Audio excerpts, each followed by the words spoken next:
السلام علیکم ورحمۃ اللہ وبرکاتہ۔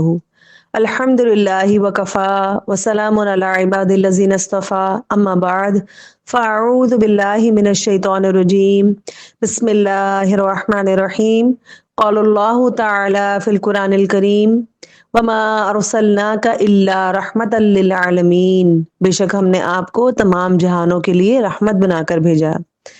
آج ہمارا سبق نمبر 10 ہے اور نبوت کا 11واں سال یعنی مکی دور کا۔ اس سبق کے بھی 3 حصے ہیں۔ پہلے حصے میں ہم پڑھیں گے دعوت جاری، نمبر 2 قبول اسلام، اور نمبر 3 6 مدینہ والے۔ دعوت جاری کیا تھی؟ اس وقت رسول اللہ صلی اللہ علیہ وسلم کی نبوت کا 11واں سال تھا۔ مکہ کا ماحول سازگار نہ تھا، لیکن رسول اللہ صلی اللہ علیہ وسلم نے طائف سے کسی اور جگہ جانے کی بجائے مکہ ہی میں لوٹنا پسند کیا۔ آپ صلی اللہ علیہ وسلم نے دین کی دعوت اور صحابہ کی تربیت کا کام جاری رکھا۔ شدید مخالفت تھی آپ صلی اللہ علیہ وسلم کی، اس کے باوجود رسول اللہ صلی اللہ علیہ وسلم دین کی دعوت کا کوئی موقع ہاتھ سے جانے نہیں دیتے تھے۔ دین کی تبلیغ کی خاطر آپ نے ہر وہ کام کیا جو آپ کے بس میں تھا۔ جس سے ملاقات ممکن ہوتی آپ اس سے ملتے، اور جہاں جانا ممکن ہوتا آپ صلی اللہ علیہ وسلم وہاں دین کا پیغام لے کر پہنچ جاتے۔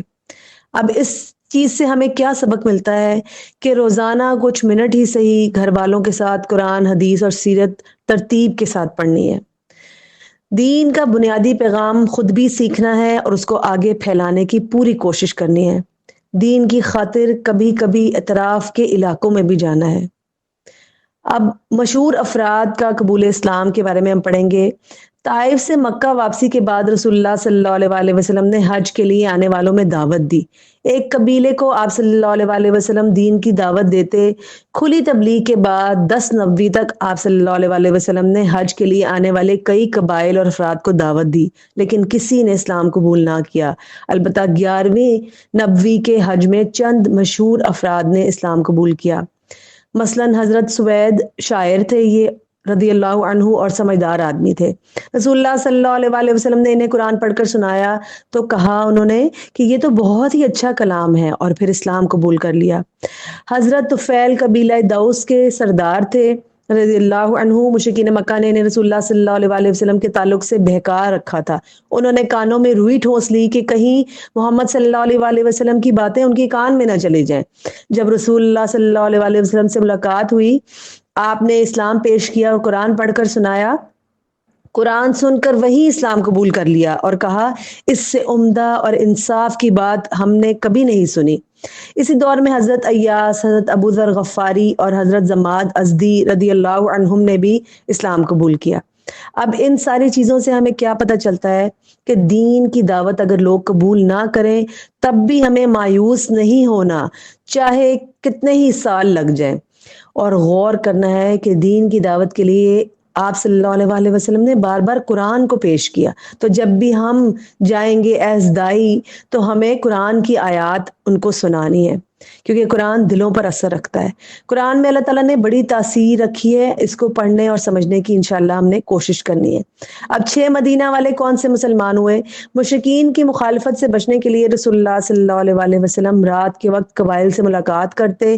ایک رات رسول اللہ صلی اللہ علیہ وسلم نے حضرت ابو بکر رضی اللہ عنہ اور حضرت علی رضی اللہ عنہ کے ساتھ منا کی گھاٹی میں مدینہ سے آئے ہوئے قبیلہ خزرج کے 6 لوگوں سے ملاقات کی اور انہیں اسلام کا پیغام سمجھایا۔ چونکہ یہ لوگ یہودیوں کے ذریعے رسول اللہ صلی اللہ علیہ وسلم کے بارے میں جان چکے تھے، اسی لیے انہوں نے فوراً اسلام قبول کر لیا اور اپنی قوم کو بھی اسلام کی دعوت دینے کا عزم ظاہر کیا۔ اسی طرح اسلام کا پیغام مدینہ تک پہنچا اور وہاں گھر گھر میں اسلام کا چرچا پھیل گیا۔ اب ان باتوں سے ہمیں کیا سبق ملتا ہے کہ دعوت دین کے مختلف اوقات، طریقے اور جگہ وغیرہ کو اختیار کرنا ہے۔ مشکلات چاہے کتنی ہی سخت کیوں نہ ہو، ان کے بعد اللہ کی طرف سے آسانیاں ضرور ملتی ہیں، اس بات پہ ہمارا ایمان ہونا چاہیے۔ مدینہ کے ان 6 لوگوں کی طرح نیک کام کرنے میں ہم نے جلدی کرنی ہے۔ انہوں نے فوراً سوچا کہ اب ہم اپنے قبیلے میں بھی اسلام پھیلائیں گے۔ اب مکہ کے دور سن 11 سے 1390 میں مسلمانوں کی تربیت اور دین کی دعوت کے لیے تقریباً 15 صورتیں تقریباً 8 پاروں کے برابر نازل ہوئی۔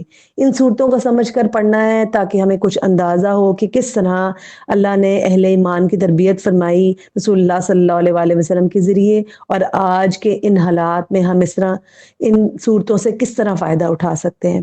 یہ ہیں وہ پارے جن میں صورتیں آئیں، ان میں کم از کم 7 سے 14 اور 25ویں پارے کو یاد رکھیے سوائے 10ویں پارے کے۔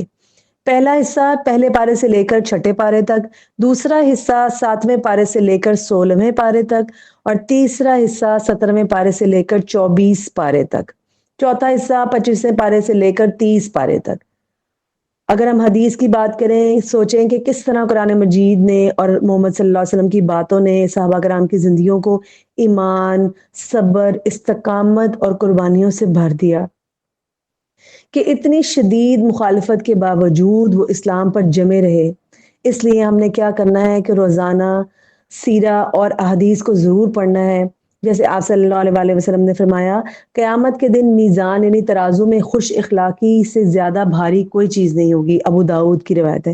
ایک یہی حدیث اگر ہم اپنے عمل میں شامل فرما لیں، روزمرہ کے کاموں میں شامل فرما لیں، تو انشاءاللہ تعالی ہماری نجات ممکن ہے۔